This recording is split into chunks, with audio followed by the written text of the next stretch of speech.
कोई कंपनी नहीं कर रही है भ्रामक दावे। योग और आयुर्वेद जो है वो भारत की परंपरा है। पतंजलि विज्ञापन मामले में सुप्रीम कोर्ट में एक बार फिर सुनवाई हुई। सुनवाई के दौरान फिर बाबा रामदेव को आज कोर्ट ने जमकर फटकार लगाई। जस्टिस सीमा कोहली और जस्टिस अमानतुल्ला की बेंच के सामने बाबा रामदेव और बालकृष्ण तीसरी बार पेश हुए। सुनवाई के दौरान बाबा रामदेव के वकील मुकुल रोहतगी ने कहा कि हम पूरी तरह से माफी मांगते हैं, हमें पछतावा है कि हमने ये दिखाया, हम जनता से माफी मांगने के लिए तैयार हैं।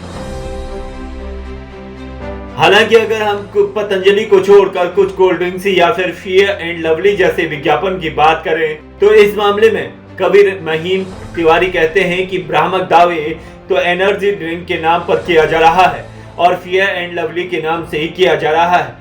अगर फेयर लवली की बात करूं तो पूरा देश आज तक गोरा हो जाना चाहिए। योग और आयुर्वेद हमारी परंपरा है, भारत की आत्मा है। आप भी सुनिए क्या बोले महिम तिवारी। को भ्रामक दावे सिर्फ बाबा रामदेव के दिखते हैं, आपको भ्रामक दावे समाज में और कहीं नहीं दिख रहे हैं। कोई कंपनी नहीं कर रही है भ्रामक दावे। एक एनर्जी ड्रिंक के नाम पे आप बेच रहे हो कि उसको पीने के बाद डर के आगे जीत है, उसके बाद एक आदमी मोटरसाइकिल उठाता है और वो बिल्डिंगों के ऊपर स्टंट्स कर रहा है। ये भ्रामक दावा नहीं है कि ये एनर्जी ड्रिंक पीने के बाद आप स्टंटमैन बन जाएंगे। एक क्रीम है फेयर एंड लवली, वो दावा करती है कि 14 दिन में गोरे हो जाओगे आप। कितनों को गोरा बना दिया उसने, पूरा हिंदुस्तान गोरा हो जाना चाहिए था फिर तो। मैं ये कह रहा हूं कि आप समझ नहीं रहे हैं इस बात को। योग और आयुर्वेद जो है वो भारत की परंपरा है, भारत की आत्मा है। और वो व्यक्ति जिसकी बात आप कर रहे हैं, हम लोग कितना खुश हो रहे हैं। मुझे तो दुख इस बात पे है कि जनता कितनी खुश हो रही है। तुम्हारा क्या ले गए वो बाबा रामदेव, तुम्हारा क्या ले गए? जनता खुश हो रही है कि लाला रामदेव को दिखा दी औकात कोर्ट ने। तुम्हारा क्या, तुमने क्या जीत लिया उस पर?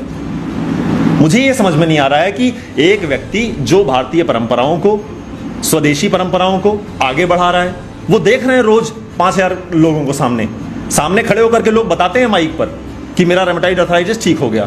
लोग बता रहे हैं कि उनके ऑटोइम्यून डिजीजेस ठीक हो रही हैं, कैंसर लोगों का ठीक हो रहा है। हालांकि मंगलवार को अदालत ने कहा कि चूंकि पिछली सुनवाई के दौरान राज्य की लाइसेंसिंग अथॉरिटी को अपना पक्ष रखने दिया गया था, ऐसे में रामदेव और आचार्य बालकृष्ण को भी ऐसा मौका दिया जाएगा। यही नहीं, बेंच ने कहा कि आपकी बहुत गरिमा है, आपने योग के लिए बहुत कुछ किया है, पर क्या वो काफी है कि कोर्ट के आदेश के बावजूद आपने जो किया उसके लिए हम आपको माफ कर दें? आपने क्या सोचा कि अगले दिन प्रेस कॉन्फ्रेंस करेंगे और अखबारों में विज्ञापन देंगे? इसके बाद रामदेव ने कहा कि हमारी मंशा किसी के अपमान की नहीं, हमने आयुर्वेद में पहली बार 5000 से ज्यादा रिसर्च किए हैं, आयुर्वेद को साक्ष्य आधारित दवा बनाने का बड़ा प्रयास किया है। कहना था सर, कोर्ट में कहा ना हमने। Thank you. अब उम्मीद है कि अब कोर्ट आपकी एक्सेप्टेंस, वो माफीनामे को एक्सेप्ट कर लिया है कोर्ट ने, उम्मीद की जा सकती है। आपको न्यायपालिका पे बोला ना, न्यायपालिका पे भरोसा है आपको? पूरा भरोसा। रामदेव और आचार्य बालकृष्ण ने सुप्रीम कोर्ट के आदेशों के उल्लंघन के लिए अखबारों में सार्वजनिक माफी प्रकाशित करने की पेशकश की। सुप्रीम कोर्ट ने बाबा रामदेव और आचार्य बालकृष्ण दोनों को सुनवाई की अगली तारीख यानी 23 अप्रैल को उपस्थित रहने को कहा है।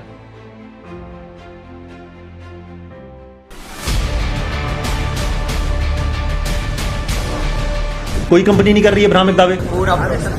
योग और आयुर्वेद जो है वो भारत की परंपरा है।